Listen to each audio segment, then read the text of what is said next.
Le troisième devoir couvre le codage convolutif et l'algorithme de Viterbi. On utilise MATLAB pour générer des informations et après faire le coder, passer par un canal et mesurer la performance de ce code convolutif. Donc, les objectifs de devoir est une familiarité avec les commandes MATLAB pour le codage. Donc, nous allons voir les commandes pour faire coder une séquence d'informations et après la réception, de faire le décodage aussi. On aimerait développer une capacité d'interpréter les tables qui sont dans le livre de Sklar, par exemple, la table 7.3 concernant le gain de codage et la table 7.4 concernant les codes performants. Nous allons examiner la table 7.4 et trouver dans cette table où est-ce qu'il y a le code qui est utilisé pour notre devoir. Après ça, les interprétations des avantages et désavantages des décisions souples et des décisions fermes. Donc, dans le devoir, nous allons simuler les deux, la performance des deux options.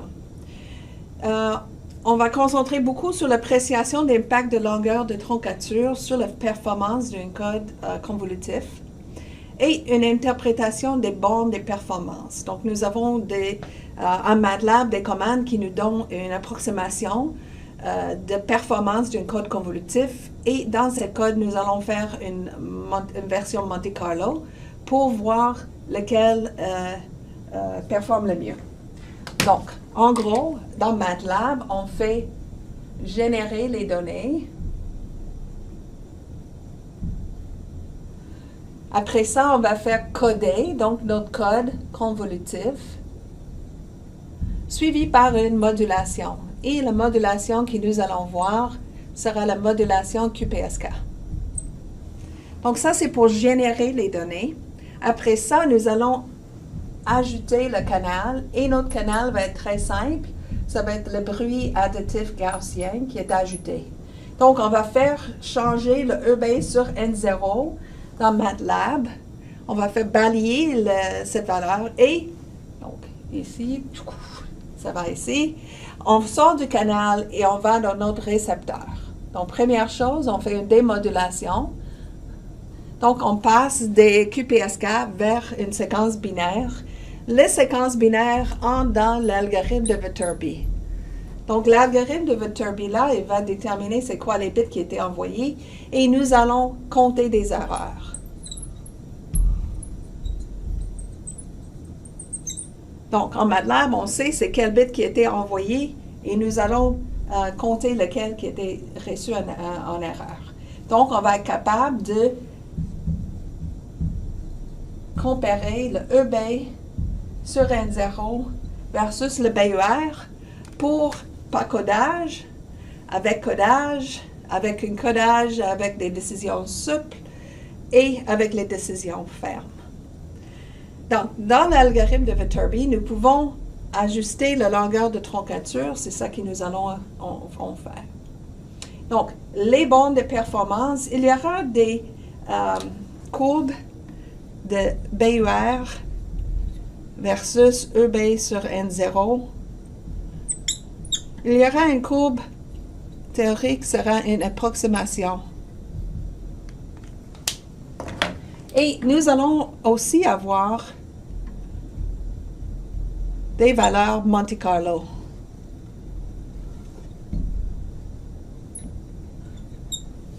Donc, les valeurs Monte Carlo, elles viennent de cette séquence ici, de générer beaucoup de bits, compter les erreurs quand elles arrivent, et on va le mettre sur un graphique avec des étoiles. En plus, en MATLAB, il y a une borne de performance, une borne d'union, c'est comme ça, qui est une approximation de performance d'un code correcteur d'erreur, et c'est ça qui va être affiché aussi.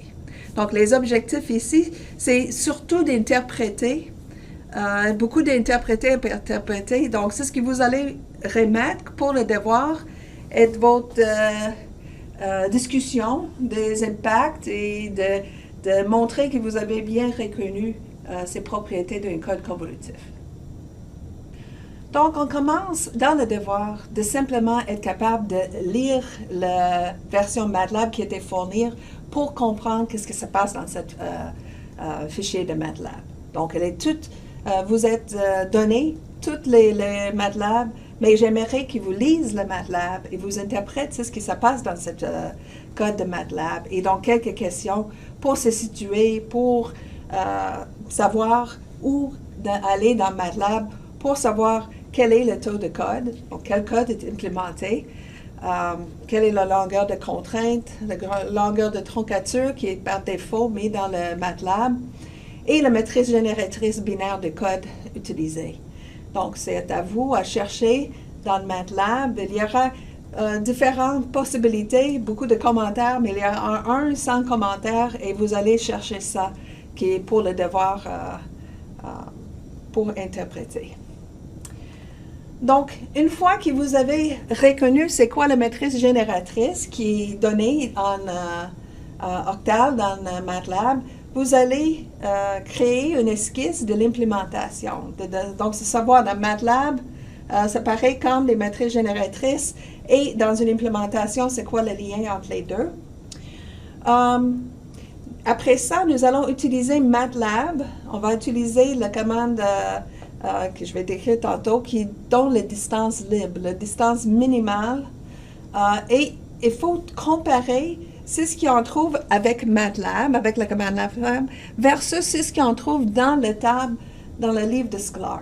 Donc, dans Sklar, il y aura une liste des codes convolutifs, et dans une des colonnes, il va dire, mais voici la distance minimum. Donc, vous allez chercher pour le code qui est dans MATLAB, c'est quoi que cette table dise, et on utilise la commande dans MATLAB aussi pour voir cette distance libre. MATLAB va donner plus d'informations qui est dans la table. Donc, on va demander, c'est quoi l'autre information qui est fournie? Je vais l'expliquer tantôt. Il faut aussi utiliser la très simple équation pour le borne supérieure du gain de codage. C'est 10 log 10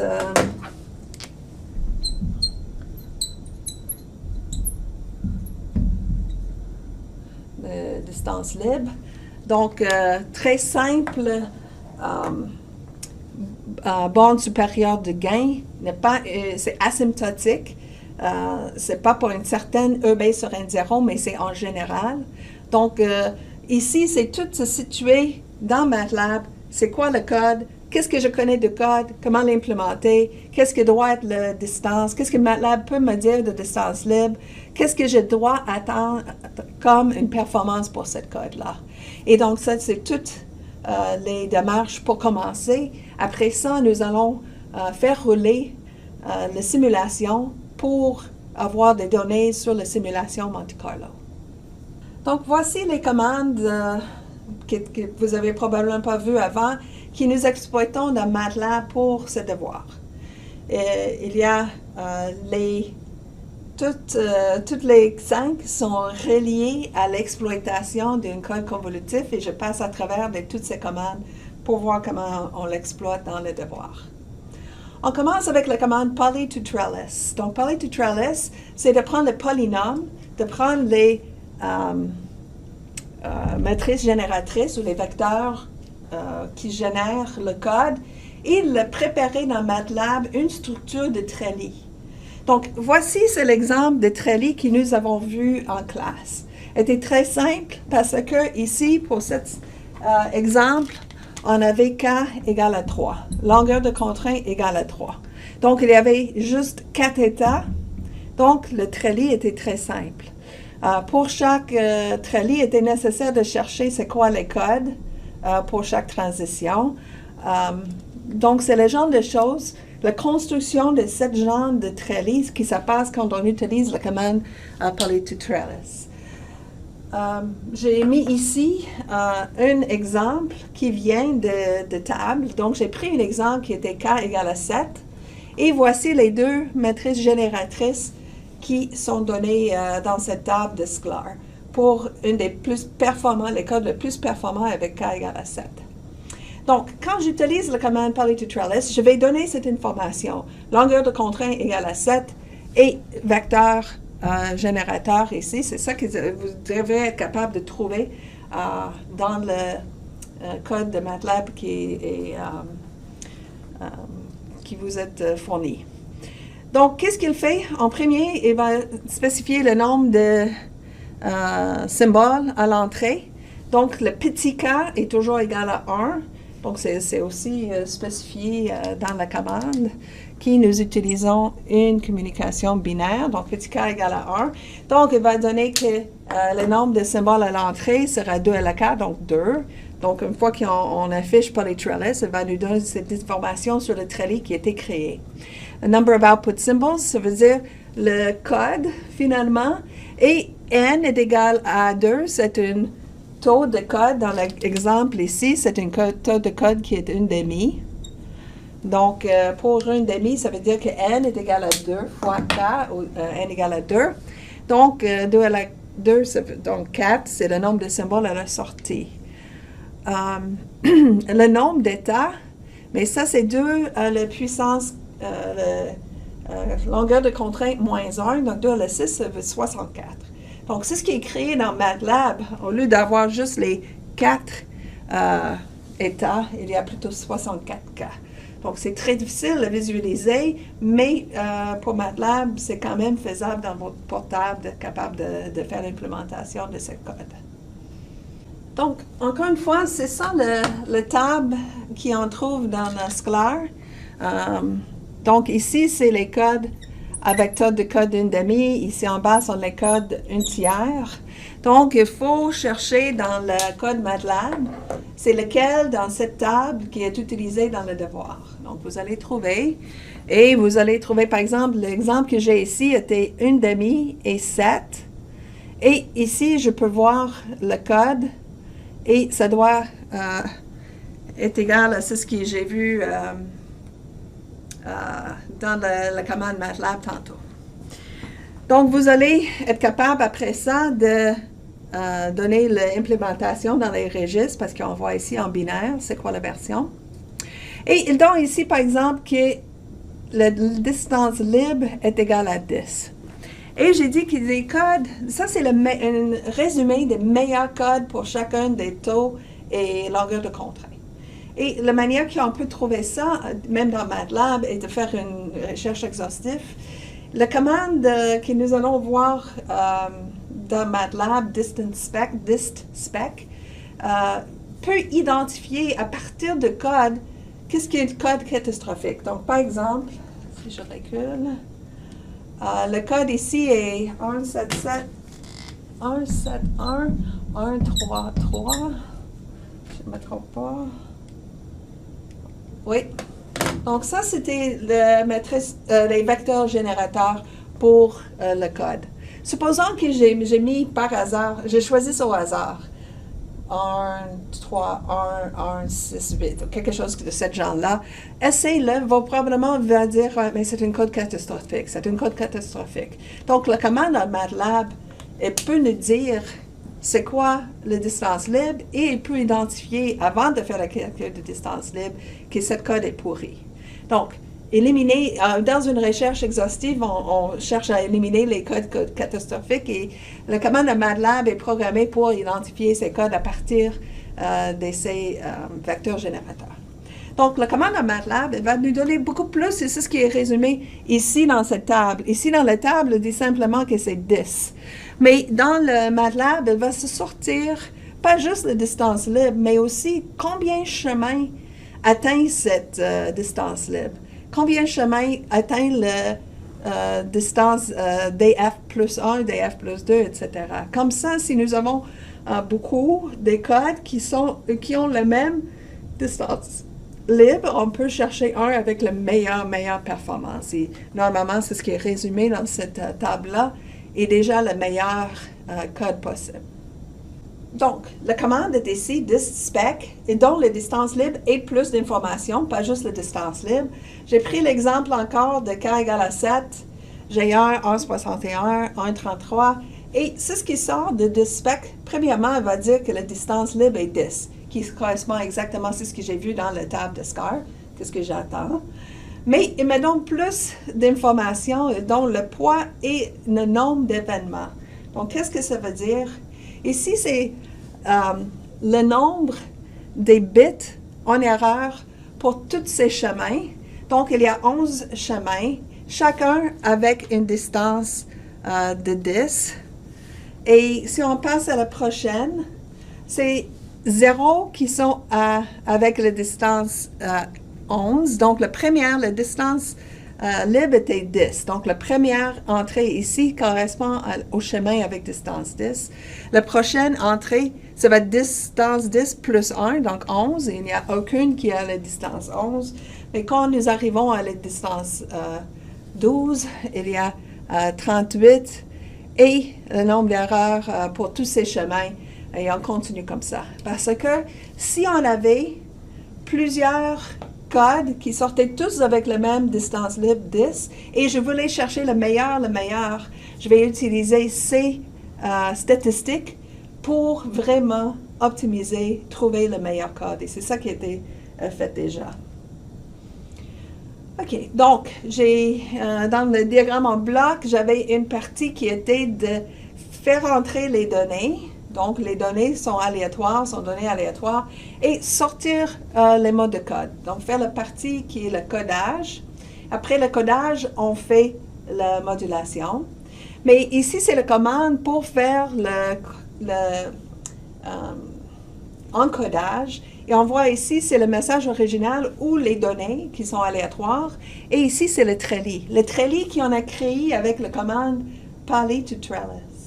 Donc, avec cette commande Poly to Trellis, on crée un trellis et le trellis, on fait entrer ici. Et bien sûr, la convention avec cette commande est qu'on commence à l'état de tout 0. Rendu après le canal, après d'avoir ajouté le bruit additif gaussien, après d'avoir eu la démodulation de convertir le QPSK vers une série de bits, on va passer par le décodeur de Viterbi. Et la commande de Viterbi est donnée VitDec, donc Viterbi Decoder. Et on a le message reçu. Donc ça, c'est avec les bruits, après l'avoir converti en binaire. On a le trellis, encore une fois, le trellis qu'on utilise pour l'encodage, on le transfère ici pour le décodage. Ici, je pense, le TBLEN, pour nous, c'est Traceback Length, et c'est le chemin le plus long qui peut être sauvegardé. Donc, on va spécifier. En MATLAB, on va le programmer. C'est ça la plus grande longueur. Dans une implémentation en hardware, bien sûr, ça va déterminer la mémoire totale qui est implantée dans notre chip. Donc, mais ici en MATLAB, on va spécifier, c'est le chemin plus long qu'on va tolérer. Dans notre devoir, on va concentrer beaucoup sur ce choix. Après ça, nous avons, c'est pour assurer que le premier état est l'état de 0. Donc, c'est juste cette commande. Et le dernier, c'est où on va déterminer est-ce qu'ils sont des décisions fermes ou des décisions souples. Donc, dans le devoir, vous allez faire les deux. Donc, pour la partie qui est la partie Monte Carlo, vous allez balayer pour le EB sur N0 qui est entre 0 dB et 7 dB. Et on va faire par étape, sauter par 0.5. Et nous allons tester un grand nombre de bits. Mais il y a un certain point où il faut arrêter de chercher, d'envoyer et chercher de compter les erreurs. Donc, nous allons avoir deux conditions pour arrêter. Une première condition, c'est qu'on a atteint 100 erreurs. Si on a 100 erreurs, ça ne vaut pas la peine de continuer à envoyer des bits parce que j'ai déjà un très bon estimé de taux d'erreur. Donc, quand j'ai atteint 5 erreurs, je vais arrêter. L'autre, c'est quand j'épuise ma patience. Donc, ça dépend d'un ordinateur à l'autre, mais 10 à la 6, en général, c'est pas trop long. Ça ne doit pas prendre plus que quelques minutes pour faire rouler vos simulations. Donc, on peut toujours ajuster au nécessaire. C'est certain que si je mettais 1 à le 7, ça peut prendre 10 minutes pour chacune des courbes, mais il y aura plus de précision. Donc, si vous voulez l'essayer plus tard avec 1 à le 7, probablement ça va marcher aussi, mais c'est plus long. Donc, vous pouvez faire une fois, vérifier que tout est beau, et après ça, si vous voulez laisser rouler pour avoir des courbes plus jolies, on peut changer ça à 7, on peut changer ça à 0.25, mais ce n'est pas nécessaire. Avec ces chiffres, c'est correct. Vous êtes capable de répondre à toutes les questions dans le devoir. Donc, j'ai dit qu'il y a une commande de BERT coding qui est comme le bande d'union. J'ai dit c'est comme une bande d'union parce que c'est comme une bande, mais on fait une approximation à partir de cette bande. Donc, ce n'est pas impossible d'avoir une performance qui est un peu plus importante parce que ce n'est pas juste une bande qui est... on commence avec une bande qui est la pire performance quand la longueur de contrainte est infinie. Donc, si on peut utiliser la mémoire infinie, qu'est-ce qu'on peut faire? C'est une approximation qui peut être utile aussi pour chercher des codes avec des bonnes performances qu'on peut examiner après avec des calculs plus précis, mais d'éliminer ce qui sont des codes moyennes, même à partir de bornes.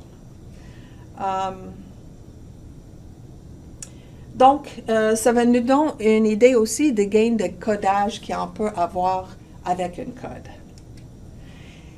Donc, ici, dans BERT Tools, il est possible d'utiliser cette commande comme une commande en MATLAB, ou c'est possible aussi de le faire dans BERT Tools. Dans BERT Tools, par exemple, je peux spécifier que j'utilise le QPSK. Donc, en mauve ici, j'ai la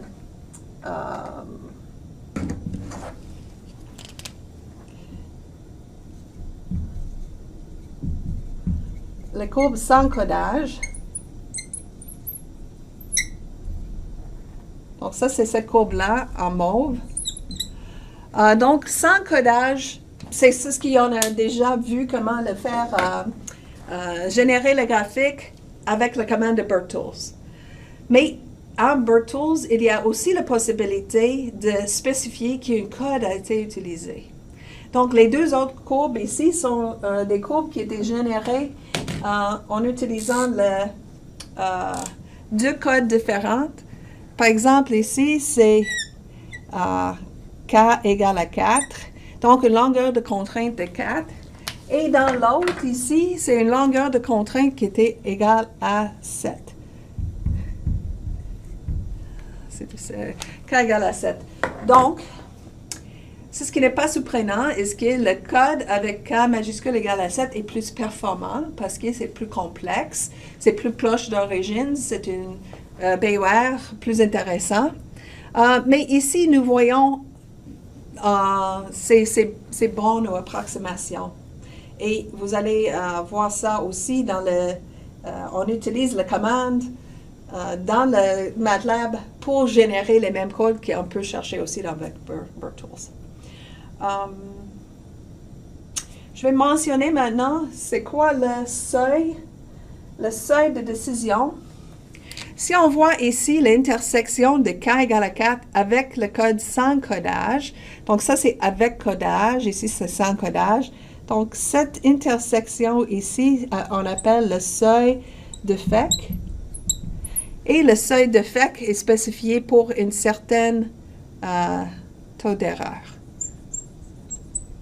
Donc, par exemple, ça sera le seuil de FEC pour le code avec K majuscule égale à 4. Et si je cherche le seuil de FEC avec K égale à 7, il sera pour une BER plus élevé. Donc, c'est un code plus performant. Donc, même si le canal original est plus pourri, le taux d'erreur sans codage est vraiment pas bon, il peut quand même corriger. Donc, dans le devoir, vous allez spécifier c'est quoi le seuil défects que vous avez trouvés pour les codes qui est dans le devoir. Voici un exemple de résultat que vous allez faire sortir avec le MATLAB qui est fourni pour le devoir. Ici, c'est un code de taux de 1,5 avec longueur de contrée égale à 7, l'exemple que j'ai montré tantôt. Et ici, j'ai une longueur de troncature de 40. 40, c'est assez long. Donc, j'attends d'avoir une bonne performance, mais on peut essayer d'autres valeurs pour comparer. Mais comme j'ai expliqué tantôt, ici, c'est sans codage.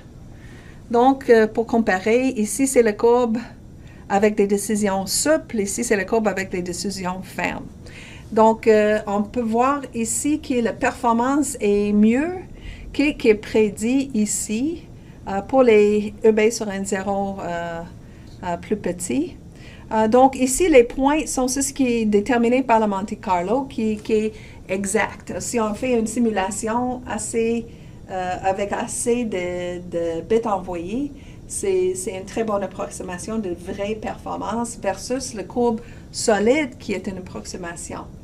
Donc, quand nous arrivons ici à 10 à la moins 5, à 10 à la moins 6, mais peut-être la qualité des points plus bas sont moins certains parce que l'estimé ne compte pas autant d'erreurs. Peut-être je vais arriver à le maximum des bits à tester, 1 ELS6, au lieu d'arrêter quand j'arrive à 100 erreurs qui sont comptées. Mais dans les autres régions, ça doit être une assez bonne approximation.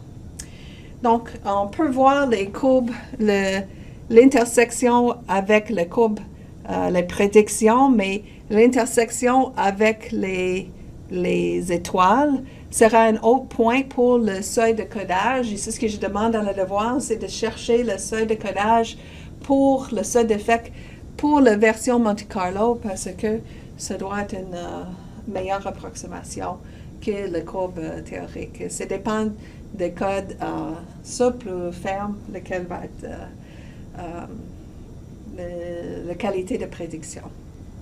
J'ai mentionné aussi que j'ai mis une ligne ici pour 10 à la moins 3 et ça va être intéressant quand on va calculer le gain de codage parce que je veux savoir le gain de codage à 10 à la moins 3. Mais je retourne à ça plus tard. Donc, la longueur de troncature, vous allez l'essayer pour différentes valeurs de longueur de troncature. Par exemple, ici, ça peut être 4 valeurs. Une qui doit être assez bonne, jusqu'à un qui vraiment doit avoir un impact sur la performance. Et donc, après que nous avons fait tous ces exemples, donc vous allez générer une courbe pour chacune des longueurs de troncature et soumettre ces courbes. Mais après ça, c'est ce que j'aimerais avoir. La majorité des points se concentrer sur la discussion, l'interprétation des graphiques, qu'est-ce qu'on voit, c'est quoi le comportement, la règle de pouce, 3, 4 fois plus la longueur de cas, etc., décision ferme, souple. Donc, vraiment, de discuter, c'est ce que vous allez appris en utilisant le décodeur de Viterbi. J'ai mentionné que j'aimerais voir une mesure de gain de codage. Donc, d'utiliser la simulation Monte Carlo, les étoiles, et trouver graphiquement le gain de codage à BER 10 à la moins 3, et ça pour chacun des longueurs de troncature. Donc, ce sera une manière de quantifier l'information. Donc, peut-être c'est mieux de faire partie 5 avant partie 4 parce que vous pouvez aussi, dans cette partie 4, on profite de mesures dans la partie 5 pour discuter encore plus, une autre manière de quantifier la performance. Donc, vous allez avoir 4 courbes différentes, mais ici sera un chiffre qui peut quantifier les différences qu'on voit. Donc, encore une fois, quand on parle de gain de codage, on a les courbes sans codage et nous avons la courbe ici, c'est un peu difficile à voir, mais nous avons une courbe avec codage.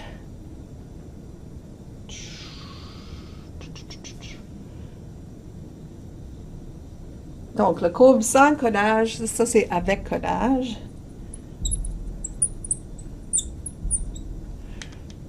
Et l'autre courbe ici, c'est sans codage. Et quand on veut chercher le gain de codage graphiquement, comment est-ce qu'on fait ça? Mais on va spécifier une certaine BUR. Par exemple, si je veux cette BUR-là, je pense que c'est 10 à la moins 3, je ne suis pas certain. Je vais voir, mais c'est quoi la différence dans le E-base sur N0 entre les deux courbes à ce niveau. Donc, on peut le spécifier à différents BUR, ça va être différent. Et il doit avoir une valeur asymptotique, et l'asymptotique sera relié à la très simple équation pour le bond supérieur qui est le taux R fois la distance libre. Donc, quelque chose à discuter avec le gain de codage. Et dernièrement, ici, c'est de trouver le seuil d'effet encore graphiquement. Donc, j'ai discuté ça tantôt, qui sera ces points ici, où les courbes sans codage et les courbes avec codage ont une intersection. Ici, sont deux codes différents, K égale à 7, mais vous allez avoir des courbes pour les décisions souples et les décisions fermes. Donc, pour chacun des cas différents en longueur de troncature, il faut trouver c'est quoi le BUR pour cette intersection et le mettre dans cette table. Ça peut être aussi bon de prendre cette information, un autre chiffre, pour quantifier la performance pour différentes longueurs de troncature pour discuter dans la partie 4. Donc, bonne chance avec le devoir.